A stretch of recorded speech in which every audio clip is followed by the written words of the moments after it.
Gimana cara lu survive di pandemi kemarin? Survive? Wah, itu penuh perjuangan sih bro. Jadi kalau dibilang gua waktu itu bangkrut sih. Jadi coffee shop gua ada 3 tutup, terus gua dari nyanyi nggak ada dan... Coffee Theory itu kan? Iya, sampai di satu titik gua harus jual mobil gua, sampai gua balikin satu mobil gua lagi ke leasing karena gua nggak sanggup bayar.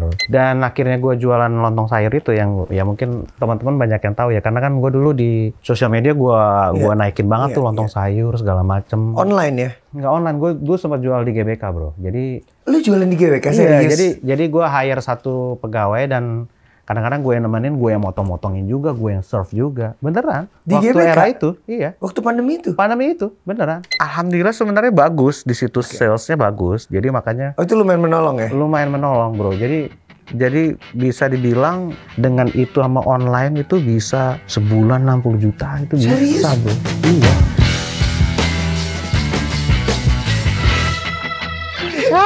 Jadi nih Abdul and the Coffee Theory apa Abdul and the Kemenkes nih? Abdul Coffee Theory aja. Jadi sebenarnya lo tuh lebih eksis di dunia musiknya apa dunia kerja sih Dul?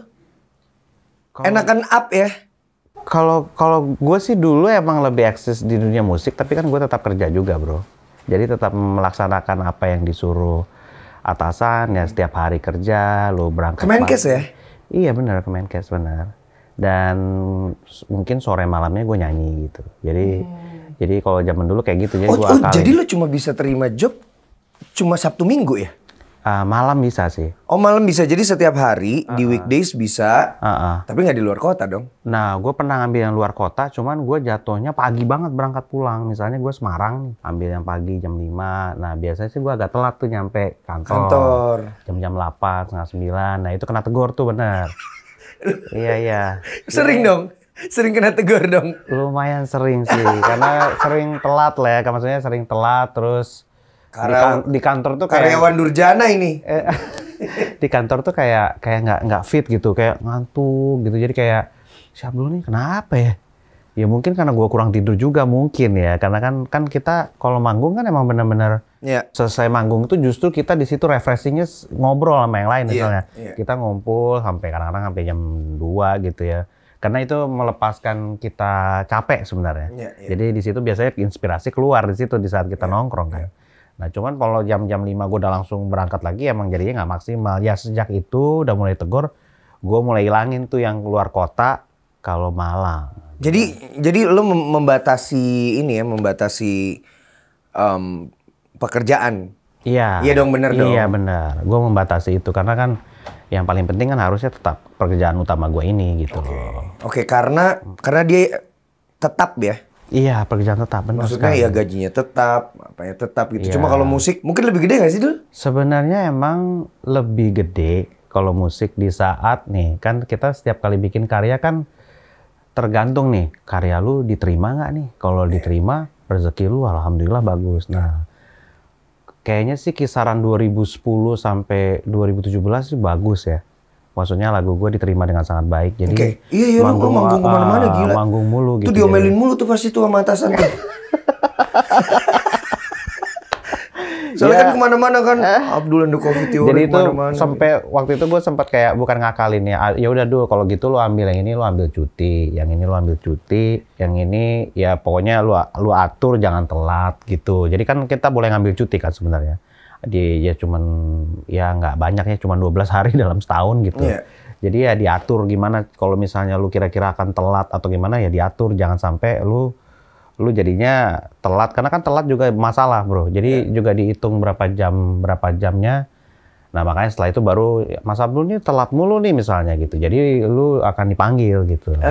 Dipanggil karena ini ada masalah disiplin. Nah ya udah, karena gue akhirnya mengalami beberapa kali rentetan itu, akhirnya gue kurangin tuh yang luar kota. Dan akhirnya udah lumayan membaik dan sama atasan juga akhirnya kita berbaikan. Ya udah sekarang baik-baik aja. Ditambah juga ya setelah 2017 sampai hari ini emang gue belum mengeluarkan single yang kira-kira bisa rame lagi manggung gitu. Kemarin lu sempat bikin ini ya, lagu untuk Eril ya? Oh iya bener. Terus diajak ketemu juga sama Kang Emil baru kemarin. Iya benar-benar itu kejadian sebenarnya setahun yang lalu gue bikin lagu itu karena gue lihat waktu itu kan masih nyari ya, waktu itu kan Kang Emil masih nyari. Oh itu belum ketemu ya waktu belum itu? ketemu. Gue udah buat lagunya terus belum gue keluarin. Pas ketemu istriku ngomong ya udahlah Dad keluarin aja di Instagram jadi semacam tribute kata dia. Nah ya udah gue keluarin aja gitu. Oh itu cuma di Instagram Instagram aja gue gak keluarin apa-apa. Nah setelah itu gue keluarin dapat respon yang lumayan bagus. Kang Emil DM makasih dulu boleh nggak lagunya dipakai di acara mereka nanti waktu penguburan kalau nggak salah gitu. Dan setelah itu baru Mas Abdul ya kalau banyak yang nanya ini lagunya kok nggak ada di mana-mana katanya. Saya nggak ada niat rilis lagu ini loh Kang Emil. Karena ini bukan buat apa ya namanya ya, buat jualan buat atau komersil tuh enggak gitu. Terus dia bilang nggak apa-apa Mas Abdul rilis aja gitu kan. Terus akhirnya aku ngomong sama Kang Emil gini deh Kang Emil kan almarhum Eril kan punya semacam yayasan yang buat bantu-bantu. Gimana kalau saya akan rilis lagu ini kalau lagu ini royalti saya sedekahkan ke situ. Oh ya udah akhirnya nggak masalah katanya. Saya berterima kasih sekali. Ya udah akhirnya gue rilis akhirnya lagu itu. Dan emang nggak gue bikin launching atau apa enggak, gue rilis aja di Spotify, ada di channel-channel lain ya udah. Nah pas tahun kemarin yang berapa hari yang lalu itu dia ngundang karena dia mau ngasih penghargaan buat orang-orang yang ngasih tribut buat anaknya gitu, almarhum anaknya. Jadi ya di situ baru gue diundang, alhamdulillah di situ. Dan akhirnya ketemu ya setelah setahun kejadian. Gue bikin lagu itu baru kemarin ketemu. Baru kemarin ya? Iya baru kemarin ketemu. Ya akhirnya alhamdulillah ketemu sih. Ingat lagi Kang Emil ya? Iya alhamdulillah ingat. Dan hebatnya beberapa kan ada yang berapa bikin kayak gambar segala macam itu diundang rata-rata diundang sama dia. Oh gitu. Iya, jadi kayak dia ngasih penghargaan buat mereka gitu. Dan dia juga ngasih penghargaan buat apa ya tuh? Apresiasi lah ya. Iya, apresiasi buat anak-anak muda. Jadi kan ada yang apa tuh gue lupa namanya yang ngumpulin sampah itu siapa? Iya. Iya, siapa namanya gue lupa. Pandawa ya? Nah, itu mereka dapat penghargaan juga. Oh iya, mereka cocok sih. Keren banget sih mereka. Iya, gue suka sih acara itu benar-benar membangun kita bukan kita ngelihat berita yang soal yang negatif, kita sekali viralkan yang positif gitu, Bro. Iya. Ya, intinya itu sih. Iya. Bagus tuh itu kalau yang bersihin sampah itu tuh bagus tuh viralnya. Iya keren itu bagus. Juta-jutaan terus tuh. Iya harusnya kan itu emang yang harusnya kita dapat ya bukan. Tapi ada satu yang ganjil sih dari gua kalau kita ngomongin tentang itu. Apa ya ganjil? Kenapa mereka nggak pada pakai masker ya? Oh iya itu aneh juga ya. Iya nggak sih? Gua selalu jadi pertanyaan. Gua pengen sih sebenarnya pertanyaan ini ketika ketemu mereka gue pengen tanyain, guys kenapa nggak pakai masker gitu. Justru kan apa itu mungkin trademarknya gua nggak ngerti juga sih. Tapi harusnya sih pakai. Kalau dia sama ini kan berhubungan sama sampah yang udah lama gitu kan.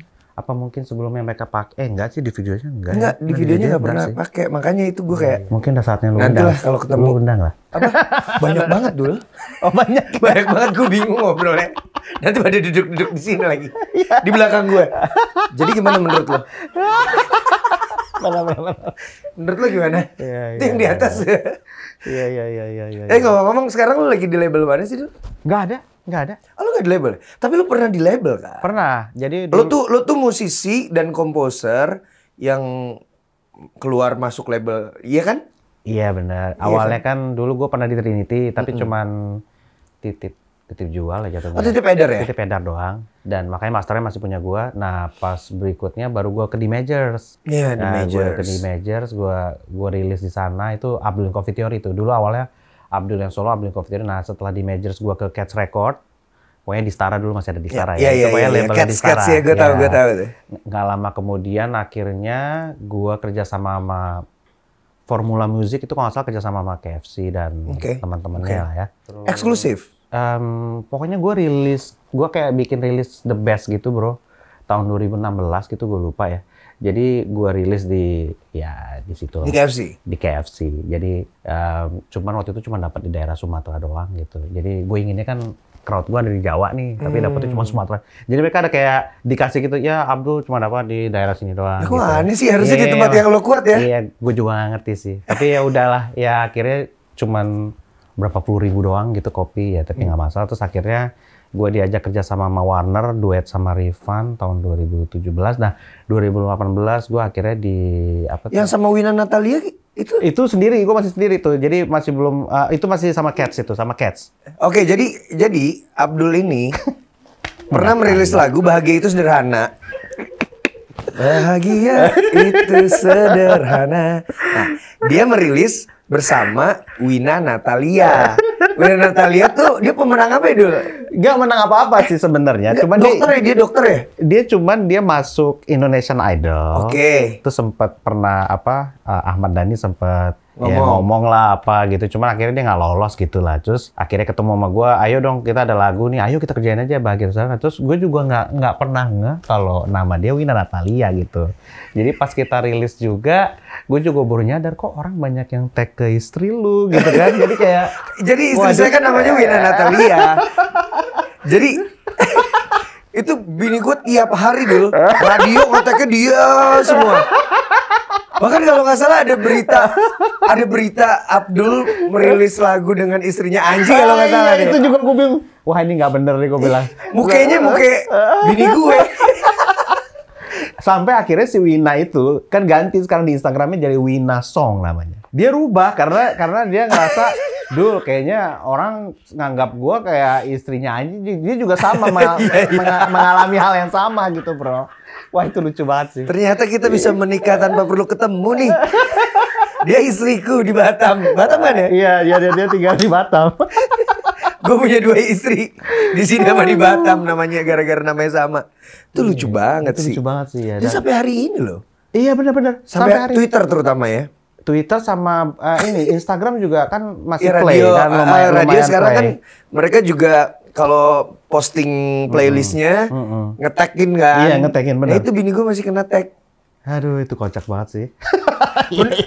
itu apa yang salah menurut lo Dul kalau kayak gitu? Kayaknya gini sih. Apakah media-medianya tidak mencari tahu lebih dalam? Kayaknya itu sih benar juga. Karena kan dari wajah juga nggak sama ya bro ya. Harusnya kan mereka nggak ya. Iya dan kalau misalnya bini gue ngerilis lagu mau sendiri atau mau sama lo atau sama siapapun pasti akan gue posting kan. Iya benar. Iya itu kocak sih, maksudnya gue nggak nyangka dulu kita nggak pernah ngomong juga sama Wina karena itu kan proyeknya Wina awalnya. Abdul boleh nggak kita duet gini terus dia bilang ya udah karena kita jatuhnya cuman kayak distribusi doang nih sama Cats ya udah kita kerjain sendiri aja. Jadi tuh satu-satunya lagu yang gue kerjain sendiri jadi kayak kita kumpulin pakai budget sendiri, ya rata-rata Wina sih yang ngeluarin budgetnya. Dan kita akhirnya kerja sama media. Lu gitu. Kenapa ketawa sih? Ketawa dulu dia. Iya. Jadi akhirnya kita kerjain dan pokoknya sih intinya itu benar-benar kita kerjain semua dan akhirnya alhamdulillah berjalan sangat baik gitu. Bagus loh itu lagunya. Iya berjalan sangat baik dan salah satu proyek gue yang gue kerjain benar-benar kan kalau lu perhatiin di video klip itu kan ada gue ada Raisa, ada Kunto Aji dan itu emang itu gue datangin satu-satu bro untuk kerjasama gimana nih gitu dan alhamdulillah mereka ini yang sekarang alhamdulillah berjaya ya. Mereka tidak mengeluarkan nggak usah gue bantuin lu aja. Jadi kita nggak ada budget. Sampai gue tuh deal sama manajer tuh kayak manajernya Raisa gitu sampai nggak apa-apa dulu gue bantuin lu aja gitu. Jadi video klip tuh luar biasa sampai Panji kan ada juga ya di video klip itu. Panji pun bilang nggak dulu gue di sini benar-benar bantu lu aja. Jadi benar-benar gimana sih kalau kita dibantu terus kita doain buat mereka dan alhamdulillah rezeki mereka bagus. Iya. Gitu dan ya gue senang banget sih ngelihat karir Kunto Aji setelah itu Kunto Aji keren gila banget. Jadi yang mantra iya, itu. Makanya jadi gue senang banget Bahagia Itu Sederhana ternyata nggak hanya didengerin sampai hari ini, tapi juga berefek ke yang ada di video klip itu. Iya. Gitu. Cuman ya mungkin gangguannya hanya di istri lu doang sih. Ketek aja. Ya itu dikasih rezeki juga lah itu rezekinya. Atau rezekinya di tag. Mungkin bini lu juga harus nyanyi juga kayak. Waduh, karena semua pada tag, gua akan nyanyi lagu Bahagia Itu Sederhana sekarang mulai hari ini. Oh iya bener juga ya. Iya, nyanyiin aja bro. Bener juga ya. Jadi gini, bikin sama Abdul, jadi mengcover lagu itu sama Wina Natalia yang satunya lagi. Bisa.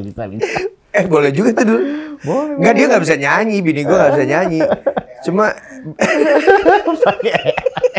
pakai AI. Duh, ngomong-ngomong gini nih. Lo tuh komposer, performer juga. Lu ngerasa udah sampai di titik yang wah ini titik gue nih gitu. Maksudnya titik peak-nya lo gitu. Setiap komposer pasti punya titik di mana dia jenuh dan ngerasa ini udah selesai. Oh bukan. Peak-nya tuh maksudnya peak yang bagus nih. Oh peak yang bagus. Kayaknya ini puncak karir gue lah gitu. belum, gue sih nggak ngerasa gitu sih. Cuman gue ngerasa ada momen di mana wah kayak gue udah mulai capek nih bikin lagu. Terus Oh ya? ya jadi ada kayak mungkin karena pandemi kemarin ya. Pandemi itu bikin gue jadi akhirnya jadi kayak malas bikin Malas berkarya? malas berkarya justru gue. Gue juga sih kemarin, tapi gue pengen denger. Karena menurut gue yang gue lihat karya membutuhkan budget yang cukup gede ya. Jadi nggak hanya lu harus bikin kontennya, lu harus komit semuanya gitu. Dan pasti saat pandemi itu gue benar-benar nggak punya apa-apa, jadi gue mikir itu gue ngapain bikin karya kalau gue keluarin untuk nggak jadi apa-apa gitu kan.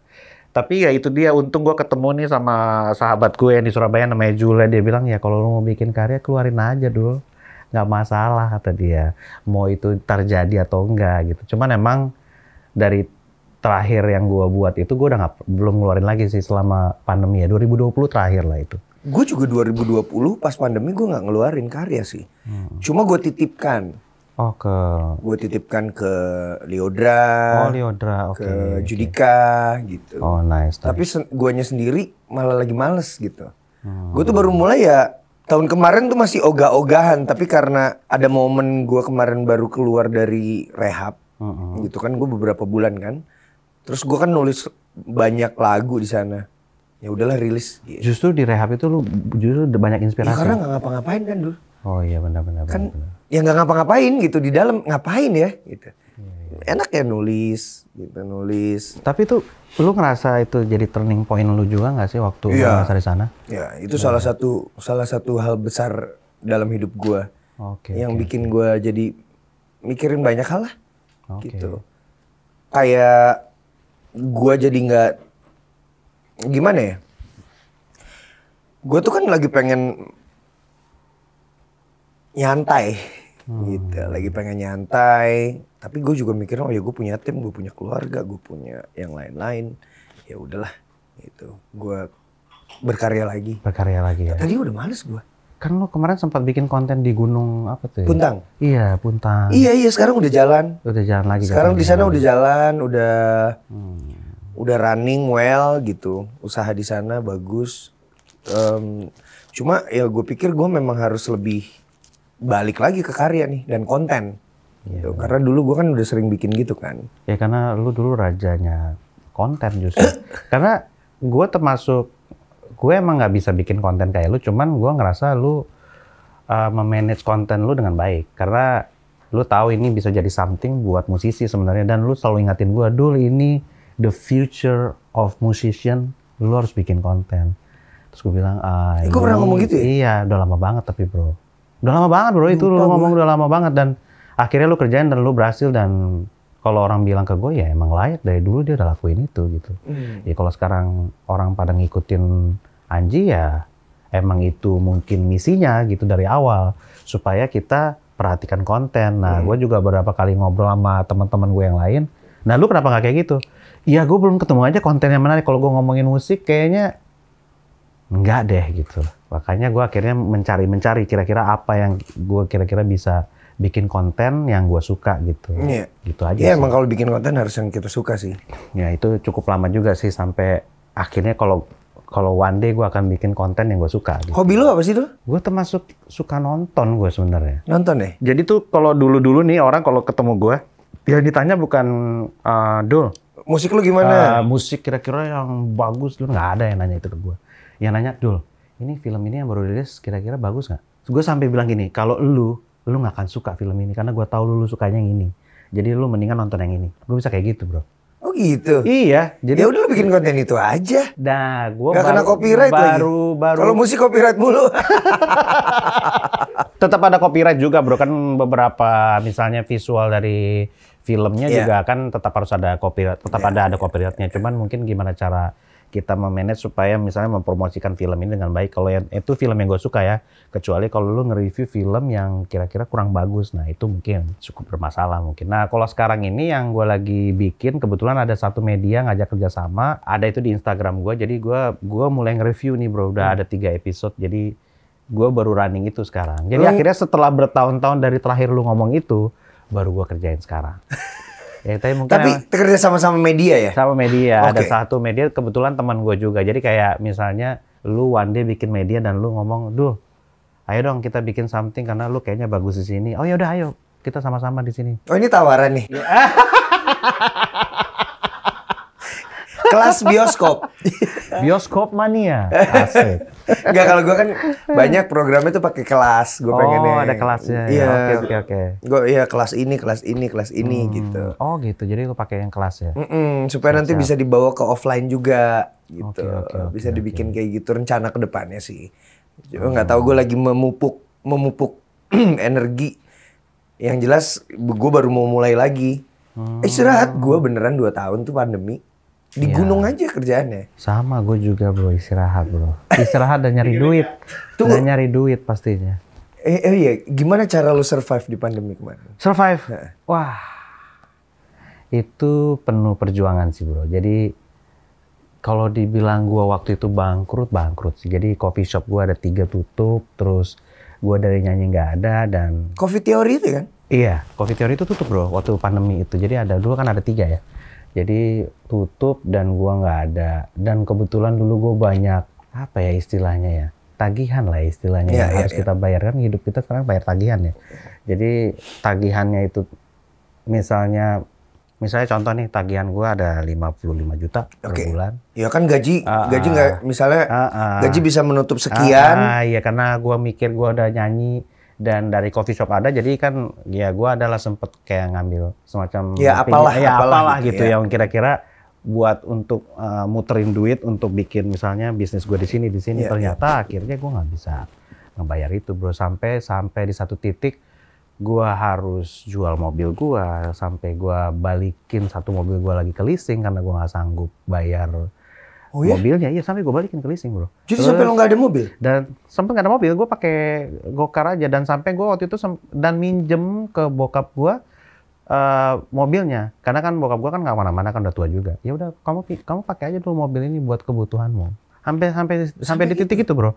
Dan akhirnya gue jualan lontong sayur itu yang ya mungkin teman-teman banyak yang tahu ya, karena kan gue dulu di sosial media gue naikin banget tuh lontong sayur segala macem. Online ya? Nggak online, gue sempat jual di GBK bro. Jadi lu jualan di GBK serius? Jadi gue hire satu pegawai dan kadang-kadang gue yang nemenin, gue yang motong-motongin juga, gue yang serve juga. Beneran. Di waktu GBK? Era itu, iya. Waktu pandemi itu? Pandemi itu, beneran. Dan itu susah bro orang datang juga. Karena kan dulu masih, apa sih istilahnya? Iya. PPKM, Lockdown, ya, PPKM dan segala macam. Tapi ya ada aja sih yang datang gitu. Dan gue kalau ngundang teman-teman nggak bisa bro, era-era itu. Karena nggak berani bro, gue di rumah aja gitu kan. Tapi kan orang-orang yang olahraga kadang-kadang mau makan lontong kan pagi-pagi.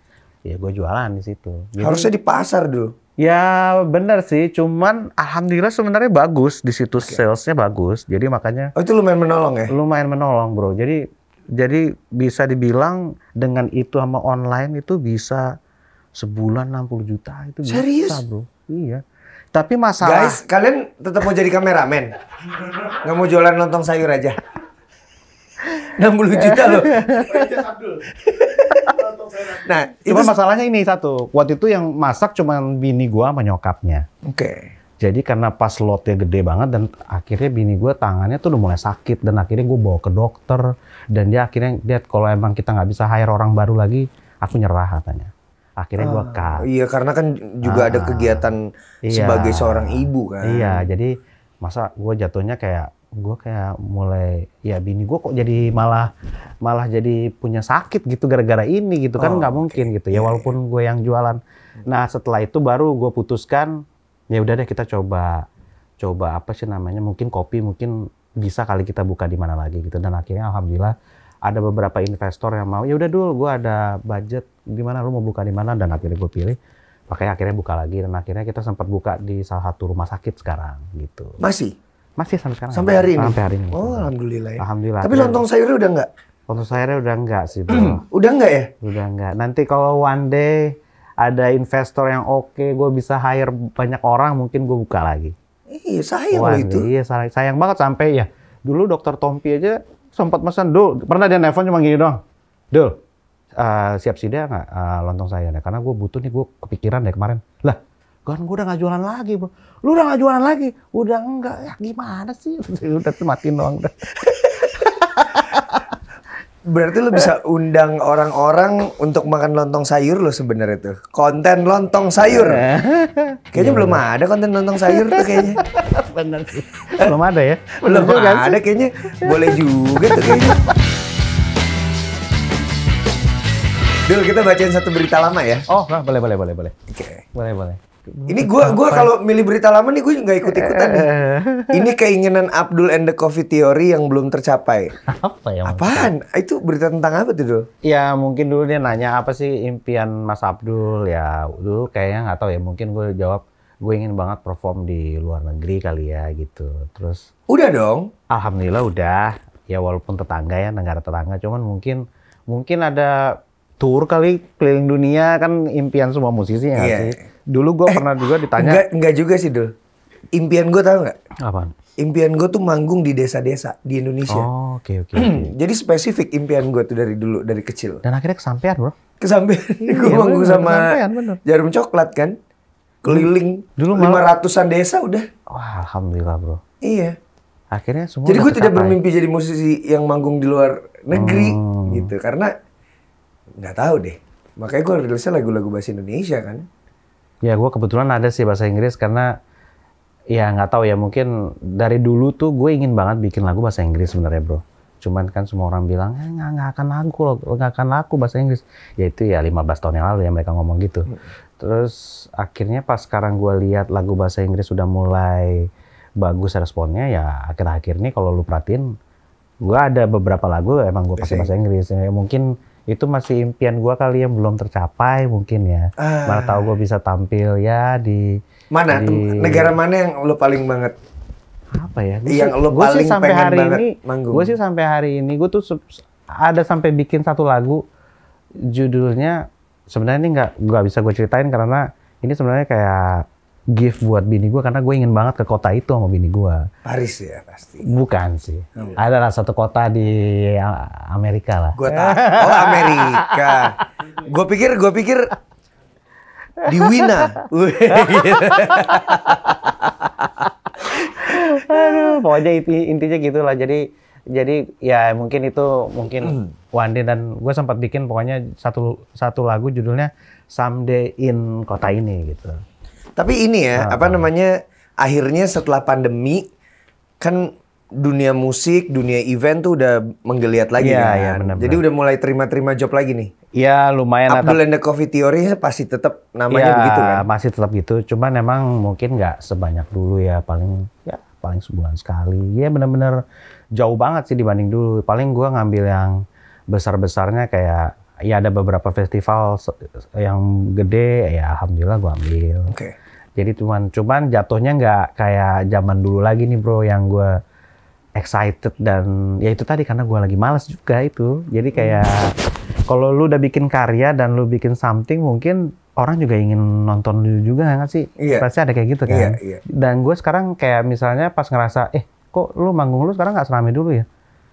Ya gimana ya, bro, gue juga males gitu untuk bikin manggung gua rame lagi gitu. Jadi kan lucu juga. Ada keengganan itu ya? Iya, terus banyak yang bilang, kenapa lu udah hijrah, bro? Enggak juga sih, gue bilang gitu kan. Bukan hijrah, bukan masalah hijrah ya. Orang bilang ya oke lah musik haram and whatever.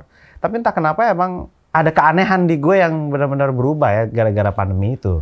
Jadi kayak gini nih, bro, kalau menurut gue nih, gue nggak bisa nih ngandalin musik lagi sebagai mata pencarian gue, dan gue akan biasakan itu. Jadi one day gue nggak berhasil lagi di musik, I'm still survive gitu. Mungkin itu kali. Mungkin itu. Lu ada kekecewaan? Gimana? Kekecewaan terhadap kondisi saat itu kepada pandemi atau kepada musik? Ya musik juga, karena gue ngerasa harusnya gue bisa deserve lebih nih di musik gitu. Tapi ternyata kan kalau lu perhatikan emang industri kita emang begitu kan, bro. Maksudnya belum ngasih kita kesempatan untuk kaya raya, ya nggak sih? Royalti? Ya bisa dibilang royalti. Nah, lu kan komposer nih. Iya. Kan banyak lu menciptakan beberapa lagu dong untuk musisi lain. Iya benar ada. Gitu. Iya. Selama ini gimana royaltinya? Selama ini ya paling satu musisi lah yang masih ngasih gua royalti dengan baik ada. Oh gitu ya? Iya, satu musisi ada. Ngasih secara langsung dari lo ke lo pribadi atau melalui Lewat publishing juga, cuman kalau misalnya ada masalah sama publishing, dia telepon gua.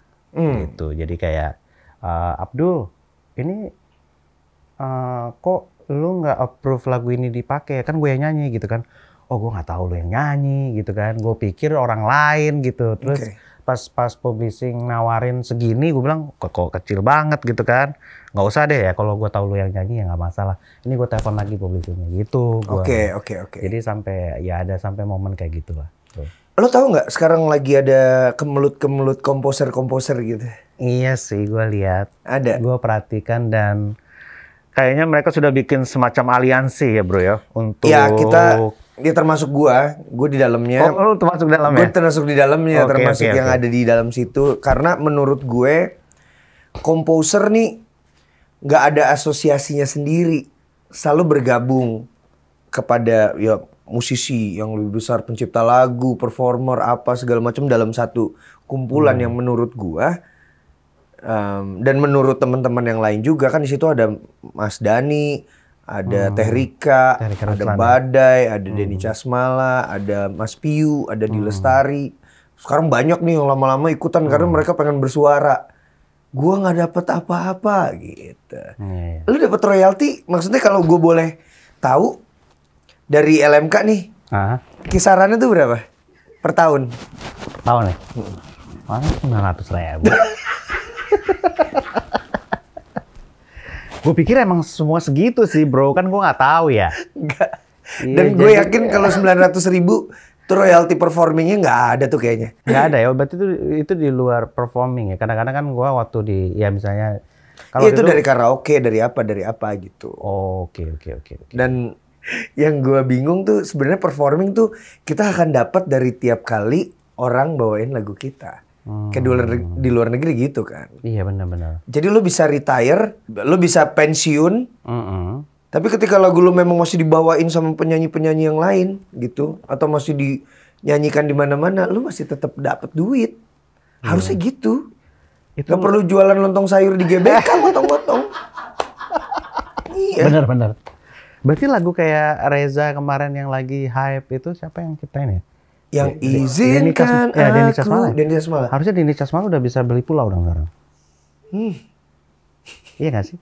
Harusnya. Nah itu jadi masalah sama Denny Casmala. Makanya beberapa komposer akhirnya beberapa komposer membuat aturan. Oke. Gitu. Kalau misalnya lagu gue dipakai, lo biar langsung aja ke gue. Gimana? Supaya kayak gue juga gitu kok. Oh jadi bisa langsung ke kita gitu ya? Direct. Iya, enggak. Kalau itu sebenarnya di luar hukum yang ada. Cuma masalahnya hukum yang ada tidak dijalankan. Oh, oke. Gitu. Ngerti. Akhirnya ya udahlah langsung aja lah ke komposernya. Langsung aja ke performernya. Ngobrol yuk. Maksudnya kita supaya tidak terjadi kesenjangan gitu. Ya kayak misalnya gue nih, lagu gue yang bener-bener boom di era selanjutnya ya kan waktu itu pernah sama Drive gitu kan, terus gue ngerilis lagu biasa tiba-tiba 2016 boom dia. Iya dia benar. Itu kan bukan lagu gue, Freddy kan. Nah karena gue ngerasa lagu itu punya kontribusi sangat besar terhadap karir gue sampai hari ini, makanya gue tiap kali manggung udah mulai gue hitung. Ya nilainya mungkin bukan kisaran yang besar banget juga gitu. Misalnya 5 juta gitu. Tiap kali panggung. Jadi kalau 10 kali kan 50 juta tuh. Buat Freddy? Iya. Alhamdulillah. Gitu, iya dong. Maksudnya dia merasakan manfaatnya langsung gitu. Walaupun terus dia cerita juga ke gue. Cuma Mas Anji doang sih Mas lagu-lagu yang gue bikinin yang ngasih langsung ngobrol ke gue langsung dari awal dulu tuh. Maksudnya lo tuh perhatian juga ke gue sebagai komposer gitu. Oke. Makanya mungkin kesadaran akan itu sih. Jadi performer tuh selalu berpikir kan komposer udah dapet royaltinya. Tapi sekarang kalau nanya, ini kan komposer nih, lo sebagai komposer bukan sebagai Abdul and the Coffee Theory ya. Iya benar. Ya dapetnya 900.000 setahun. Jualan lontong sayur 60 juta sebulan. Ya tapi emang kalau ada royalti yang lain dari publishing sih gue dapat lebih emang. Cuman ini yang satu lagi ya, maksudnya yang performing rights ya. Gue bingung untuk performing rights atau apa gitu. Pokoknya dari LMK yang ini. Cuman kalau yang dari mana? Spotify ya alhamdulillah Ya lumayan lah, nggak segede lu sih pastinya. Enggak. Gue juga Spotify itu cuma 0, loh. Maksudnya? Atau 60 rupiah ya, gue lupa deh. Yang paling baru tuh berapa? Oh udah ada lagi, ada hitungan barunya berarti ya? Tapi cuma nggak nyampe 100 perak juga dari per stream. Jadi ya itu anggap aja jadi platform inilah, platform untuk promosi. Kayak ada di film The Playlist kan di Netflix. Udah nonton belum? Belum. Itu nonton tentang Spotify. Oh iya? Gimana Spotify itu dibentuk? Gimana Spotify itu memang pada awalnya mereka tidak berencana untuk berbagi kepada komposer. Awalnya nggak ada. Enggak, mereka cuma pengen ini sebagai platform untuk lo ini aja masukin lagu aja di sini. Sampai ada konser Taylor Swift ya yang nggak mau ya kalau salah. Diambil semua kan dia. Kalau Taylor Swift ambil semua, di out semua. Iya. Sebagai bentuk protes ya. Protes dia waktu itu protes, gue ingat banget. Iya. Dia termasuk yang lumayan berani protes ya, hebat juga dia itu. Iya, tapi memang nilainya juga gila-gilaan sih. Iya sih, benar. Beda jauh ya sama kita di Indonesia ya. Sih. Makanya dia fight. Iya, benar sih. Terus gue juga kadang-kadang bingung juga untuk fight nih, yang gue fight ini beneran worth it gue dapet atau enggak kan? Itu juga yang bikin gue jadi malas kan sebenarnya. Ya pokoknya lu punya kekecewaan besar ya terhadap industri musik. Iya, kekecewaan besar sih benar. Makanya gue ngerasa kita tidak di-appreciate dengan benar dan gue sampai di titik jenuh yang kayak gue malas bikin lagu gitu. Terus gue malas rilis lagu. Bahaya banget deh. Sampai ada di posisi itu dan terakhir itu kayak oke deh gue kerjain yang lain deh, yang kira-kira gue suka apa gitu. Dan lu bisa lihat di Instagram gue terakhir ini nggak ada yang gue bikin konten tentang musik lagu itu nggak ada. Kalaupun ada, gue ngambil yang lama aja. Terus gue pin ya kayak ya udah biar kelihatan gue masih bermusik gitu. Itu doang. Tapi maksudnya ini lo tetap menerima kerjaan sebagai musisi? Masih. Jadi misalnya masih mau ya. Misalnya orang nelfon, Mas Abdul bisa nggak budget segini? Wah nggak bisa gitu. Terus akhirnya kan anak-anak yang lain, kok lu ngambil sih turun? Bro, mendingan kita stay segini daripada ujung-ujungnya kita makin direndahkan. Gue ngomong gitu aja sih sama teman-teman gue. Terus gitu kan, lagi pula kan kalian juga udah punya banyak juga kan, maksudnya udah reguler di mana gitu segala macem gitu. Maksudnya teman-teman Coffee Theory gitu. Iya, Coffee Theory tuh orangnya nggak pasti ya. Maksudnya bisa ganti-ganti.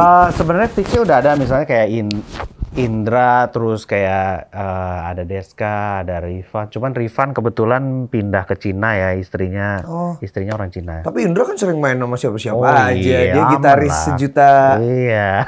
sejuta musisi lah ya. Iya, alhamdulillah pemain band gua banyak main sih di mana-mana. Jadi kalau gua boleh bilang sih, gua nggak salah lah milih mereka dulu gitu. Jadi emang mereka bisa diajak kerjasama gitu. Jadi kayak ada beberapa musisi yang sebenarnya punya idealis sendiri dan tidak bisa kerjasama sama musisi lain, kan ada aja. Tapi alhamdulillah gue bekerja sama orang-orang yang bisa memberi rezeki buat yang lain gitu. Maksudnya kalau misalnya lu main bagus di salah satu performance, itu rezeki juga sebenarnya. Jadi kayak wah dia bagus nih mainnya, jadi kan rezeki buat lu juga. Gitu. Yeah. Jadi kalau menurut gue tuh kayak gue dapat banyak teman-teman gue musisi, oh iya emang bagus bro, thank you bro, lu udah rekomendasi dia misalnya gitu. Dan itu gue seneng banget sih dengarnya. Karena itu memberi, kan rezeki tidak harus uang kan. Gitu. Iya. Bisa juga dalam kebahagiaan yang lu dapat. Iya, gitu. Atau juga hubungan baik sama yang lain gitu ya. Benar. Kita bacain berita lagi ya. Waduh, ada berita apa lagi nih? Enggak kok, ini enggak. Abdul and the Coffee Theory, bermusik di era medsos riskan tapi menyenangkan. Riskan tapi menyenangkan. Rhyme. Riskan tuh maksud gue gini. Kalau zaman dulu kan kita jelas ya. Lu rilis lagu itu radio. Nggak lama kemudian mungkin TV. Di majalah ya. Waktu itu masih ada majalah ya dulu ya. Terus TV. Udah itu satu gaya lah itu. Maksudnya satu jalur yang udah dilewatin beberapa musik era dulu. Iya. Ya, kita ngelewatin itu lah. Kita ngelewatin itu kan dulu. Nah sekarang kan nggak. Jadi belum di radio juga sekarang udah tidak memutar lagu yang baru sepertinya kalau gue lihat. Jadi dia hanya menunggu nih kira-kira siapa, kira-kira di Spotify siapa yang naik atau di YouTube siapa nih yang lagi diomongin, atau TikTok mungkin ya. Jadi orang sekarang mungkin patokannya TikTok. Nah jadi dengan begitu merilis lagu sebenarnya berpeluang untuk lebih besar. Tapi itu yang tadi gue bilang riskan karena ya bisa aja lu gagal gitu. Karena nggak semua konten juga dari lagu lu bisa diterima sama anak-anak sekarang. Tapi karena itu menurut gue menyenangkan karena tidak ada lagi pihak-pihak yang kira-kira yang merasa, oh kalau lu mau besar lewat gua, udah nggak gitu lagi. Sekarang udah lebih bebas. Makanya gue bilang riskan tapi menyenangkan. Itu maksudnya. Oke. Iya, itu maksud gue. Mudah tapi susah. Mudah tapi susah. Iya tapi kan? susah tapi ada mudahnya juga. Jadi emang seru aja, menyenangkan. Seru sih ya. Seru, Tricky. menyenangkan. Tricky. Gitu. Kalau dulu ya, beberapa tahun lah ya, 10 tahunan mungkin yang lalu, kita tuh medianya tuh udah jelas ini. Iya, benar. Gitu. Benar, udah jelas. Jadi itu. kita memang harus itu. Iya, benar. Kalau sekarang, wah. Bisa muter-muter maksudnya. Nah, gue dulu memang dari dulu gue mempersiapkan media sosial tuh ya untuk ini sebenarnya. Ya itu tadi yang gue bilang, future of musician itu yang konten yang lu bilang dulu ke gue. Dan itu gue ingat bro. Bro nanti tuh. Gue aja nggak inget gue ngomong itu ke lo. Lu tuh termasuk sering datang ke acara-acara kan. Dan lu selalu ngomong ke teman-teman musisi lu bahwa lu punya visi ini. Dan gue uniknya gue ada sih di situ. Jadi kayak lu lagi duduk di sini, gue ada di situ. Mungkin gue denger, bener nih. Ini bener sih, ini kasih tahu aja. Dan akhirnya gue lihat juga di platform lu emang lu lakuin itu. Gitu. Jadi sebenarnya lu udah ngasih tahu ke kita. Ini sebenarnya the future itu adalah ini gitu. Jadi kalau lu mau bertahan, pastikan ini. Tapi kan nggak semua musisi bisa ngelakuin seperti yang lu lakuin bro. Iya. Gitu. Jadi kan ada yang musisi bisa langsung melakukan sekarang. Ada yang ya 5 tahun, 6 tahun lagi kayak gue gitu. Mungkin gue dengar 7 tahun yang lalu, mungkin gue baru kerjain sekarang gitu. Iya, ya karena saat itu industri event kan menggoda sekali ya. Iya benar. Bikin kayak, udahlah ini udah oke kok. Iya gitu. benar iya. Coba kalau gue mikirnya jadi media alternatif nih, gitu. Media alternatif yang gue juga kalau ada sesuatu gue nggak perlu klarifikasi ke mana-mana. Iya. Ya ini faktual nih, jelas nih di media gue sendiri, ini di platform gue sendiri, nggak perlu dipotong-potong gitu-gitu kan awal-awalnya. Karena gue ngelihat lagu lu dia itu, gue yakin dengan lagu lu yang bagus itu, dengan gaya lu yang lu bilang future tuh di konten itu, gue yakin dengan formula itu lu akan berhasil. Jadi pas dia itu naik ya masuk akal karena dia udah ngelakuin itu sebelumnya gitu. Kalau gue riset ya. Iya dari konten-konten dari sebelumnya sih, lagu-lagu sebelumnya udah gue lakuin ini. Jadi emang percaya di sini nih, di lagu dia ini gitu loh. Akhirnya rentetan tuh dia Bidadari Tak Bersayap, Menunggu Kamu lah. Jadi cuma kesini, ini lagi susah lagi sekarang. Karena semuanya pada konten kan. Iya. Harusnya nggak usah dong. Kenapa gue omongin dulu ya? Dulu dia yang ngajarin. Dulu gue yang ngasih tahu konten. Pas semua udah pada konten, jangan dong. Dulu gue pernah ingat lu pernah ngomong gini, Raisa itu ngerilis lagu apa gitu. Kok dia nggak bikin apa-apa ya? Lu ngomong gitu. Sayang loh. Kalau gue jadi dia udah gue kerjain ini. Lu ngomong gitu pas kita lagi ngobrol. Oh iya. Maksudnya, kok cuma posting dah sekali selesai. Doang gitu. Ya walaupun untuk sekali berdia itu udah cukup tuh saat itu. Udah cukup iya, dan emang yang komen juga langsung banyak sih. Iya. Jadi dia nggak perlu bikin sesuatu juga gitu. Tapi enggak, lu bilang kayaknya gue tetap berpandangan. Gimana? Lu bilang harusnya bisa lebih besar dari ini. Iya lu betul. Gitu. Exactly. Jadi gue ngerasa misalnya seorang artis besar nih, dia postingnya segini, gitu. Ya udah nih, udah trending. Iya.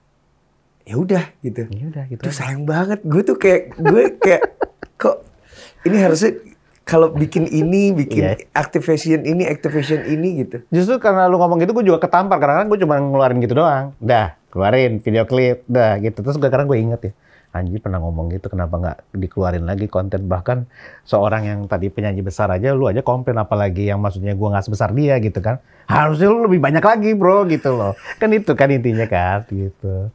Ya, jadi kayak ketampar gitu pas denger, bener juga sih. Cuman ya itu dia, kadang-kadang ada yang nggak bisa kita paksakan kalau misalnya kita nggak ketemu tuh. Iya, ya gitu. Saat itu memang, waktu ketika gue ngomong itu memang kesadaran musisi, itu jarang banget bikin konten. Iya benar, emang jarang. Ya kalau kita pikir sekarang Raisa juga di TikTok juga ini konten kecantikan lah apa segala macam kesehariannya juga. Oh kalau dulu belum, sekarang iya.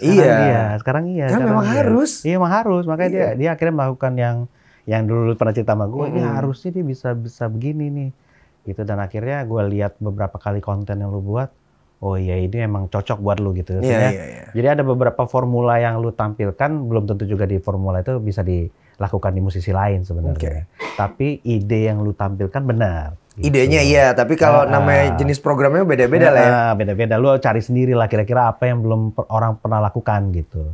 Benar, ngerti gua. Ya jatuhnya sekarang yang gue bikin konten soal film itu ya karena gue dengerin lu juga sebenarnya. Cuman beda sama yang lu lakuin. Gue lakuin dengan gaya gue, udah itu aja. Tapi gue dengerin lu, gue terima kasih sama lu justru. Waduh, gue kalau ada orang makasih mendingan ini deh, kasih lagu gue aja deh. Gue kan dari dulu kan ngomong sama lo, Dul. Oh iya bener. Iya kan? Dul, ini kalau lagu jadi nih Dul, ini gue ngomong deh langsung nih. Dul, kalau misalnya lo ada lagu bagus, coba gue dengerin. Kalau tuh lagu jadi, tiap kali lagu itu dibawain, gue kasih lo uang. Gitu, ya kan? Uang ini dong kan pasif kan? Iya benar. Enak kan kalau performer kayak gitu. Benar. Nah, Dul, gue punya kebiasaan sebelum mengakhiri obrolan-obrolan ini ada kayak kasih kartu. Kartu? Iya, kartu. Ini. Jadi kalau misalnya lo lebih besar, lo yang nanya ke gue. Oh, gitu. Jadi lo juga bisa nanya. Jadi gue nanya ke lu jatuhnya gitu. Ya coba yuk. Oke, kita lihat. Coba. 9. Nah, gue yang nanya. Nanya dong. Gak apa-apa dong. Salah. Jadi, lo ada keinginan nggak untuk melarang musisi membawakan lagu lo yang lo ciptakan? Sebenarnya sih musisi sih enggak ya. Tapi mungkin kalau beberapa penyelenggara musik mungkin iya. Karena kalau dia nggak melakukan yang mereka pembayaran royalti itu mungkin gue akan melarang lah gitu ya. Cuman kalau musisi rata-rata sih gue yang datang ke gue nggak pernah gue larang sama sekali sih. Misalnya ada kok beberapa ini yang gue seneng banget. Jadi adalah ya maksudnya musisi-musisi yang istilahnya apa ya, tahu diri ya. Jadi kayak, Dul, gue malamnya akan perform bawain lagu lu. Boleh ya Mas Abdul ya, aku nyanyiin lagunya. Nggak apa-apa, lu bawain aja gitu. It's okay man. Gue seneng kok. Gue seneng banget karya gue dinyanyiin gitu.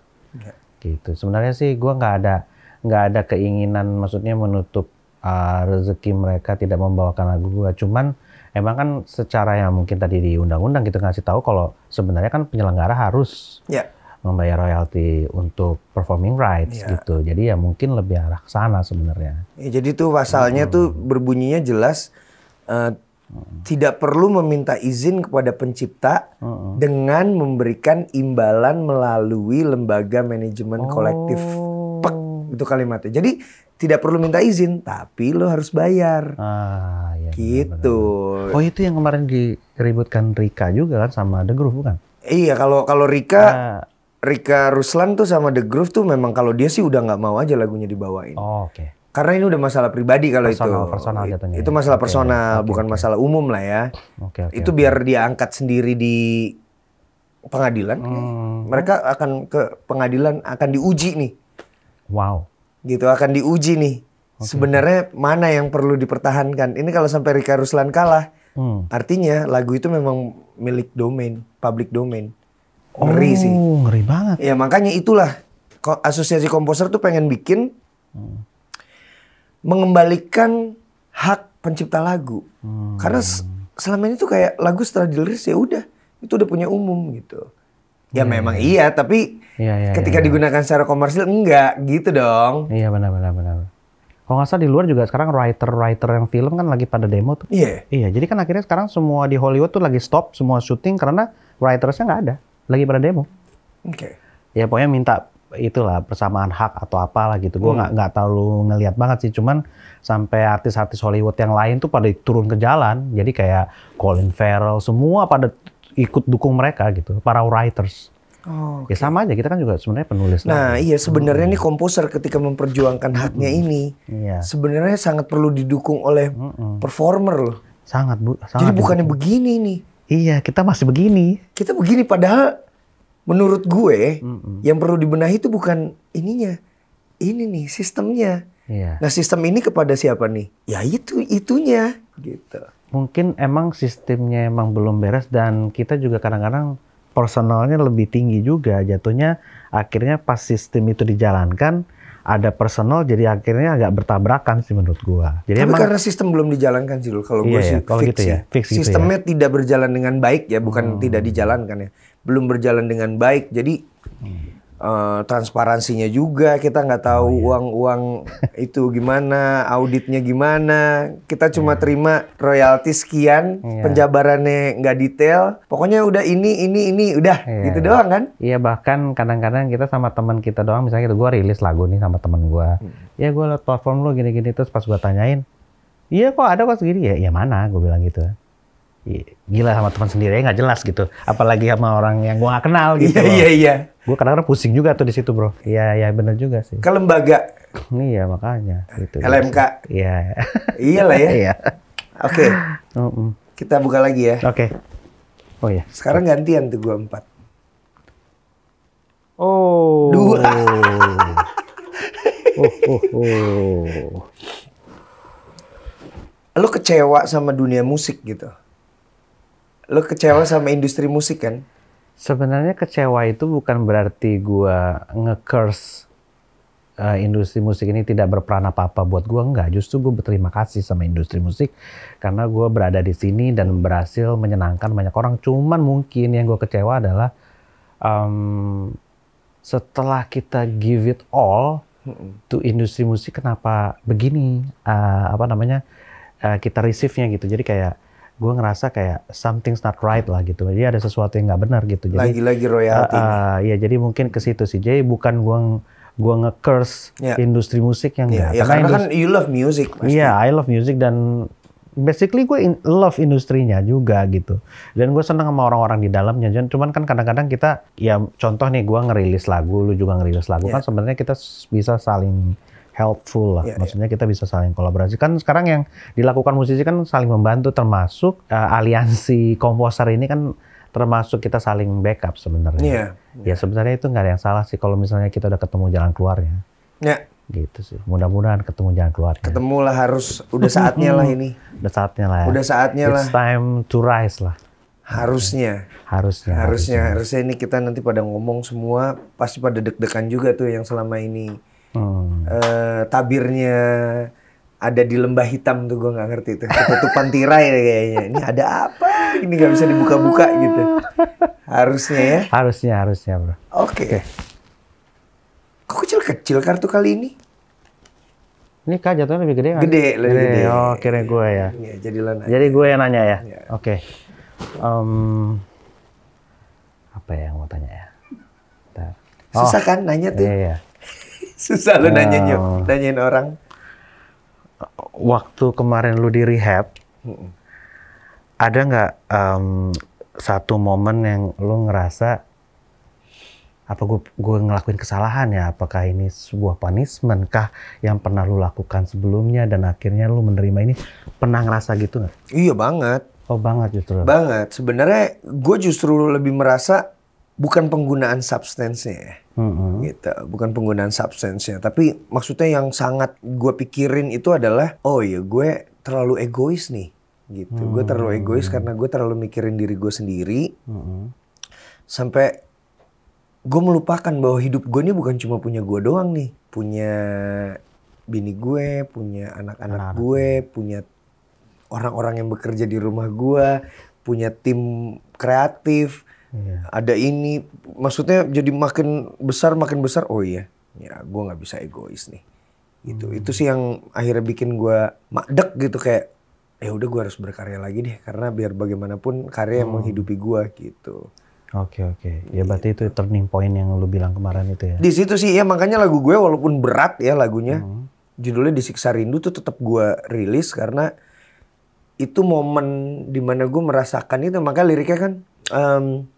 Dan aku melupa semua tak hanya tentangku. Ini hidupku, kita dan mereka. Maafkan aku tak banyak berimu waktu.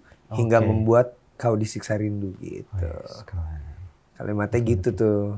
Gitulah. Oke. Aman. Oke. Sekarang ya. 3. Wah gedean dia tapi. Hah? Oh ya, ini. Menang ininya. Kenapa angka kecil-kecil? Berarti gue lagi ya? Iya, lo lagi. Ya ini sebenarnya yang mau gue tanyain personal sih. Kenapa lu sekarang ingin kelihatan punya rambut itu yang gue mau tanya sebenarnya. Kenapa lu ingin apa yang lu emang ingin tampil beda kah atau? Iya, ini kemarin pertanyaan Denny Caknan juga ini ke gue. Jadi gue dulu kalau pakai topi dulu ya. Sebenarnya kan gue ada rambut dulu tuh. Oke. Ada rambutnya nih. Oke, Tuh lihat ya. Oh, Ini ada rambutnya sebenarnya. Cuma tengahnya nggak ada. Oke. Iya, tengahnya nggak ada gitu. Kurang nggak tahu. Mungkin dia kurang senang tumbuh apa gimana gitu. Nah, kalau pakai topi begini, kalau nggak ada rambutnya, Nggak enak ya? ternyata kurang. Oke. Dan juga keringetan basah banget gitu. Oke. Gitu. Jadi akhirnya gue pikir-pikir, apakah gue perlu tanam rambut? Kan banyak juga yang melakukan tanam rambut. Tapi itu butuh waktu panjang tuh. 2 bulanan atau sebulan lu bener-bener nggak ngapa-ngapain dulu karena kelihatan banget, nggak boleh ditutupin dulu. Atau gue pakai topi ya, topi itu yang dilem gitu. Itu juga banyak yang melakukan itu. Atau gue pakai wig aja. Akhirnya gue pikir ya udah gue pakai wig aja. Ya sama aja kayak cewek pakai extension. Iya benar. Atau pakai ya aksesoris aja, anggap aja aksesoris. Gitu. Karena waktu itu masih botak, gue lihat sih aman-aman aja. Ternyata justru tuh mengganggu cara lu memakai topi justru ya. Iya. Ketika kan gue punya banyak topi kan.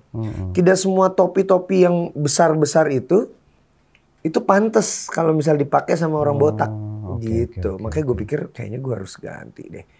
Gue pakai wig aja lah dan bisa ganti-ganti macem-macem gitu. Oke. Sip. Akhirnya gue ketemu jawabannya. Oke, kartu terakhir. Wah, itu udah pamungkas tuh. Gue lagi dong. Iya. Aduh. Oke. Gue kan kemarin sempat ngeliat lu di Instagram, sempat sedikit berdebat lah sama Marcel ya. Masalah soal ini itu sebenarnya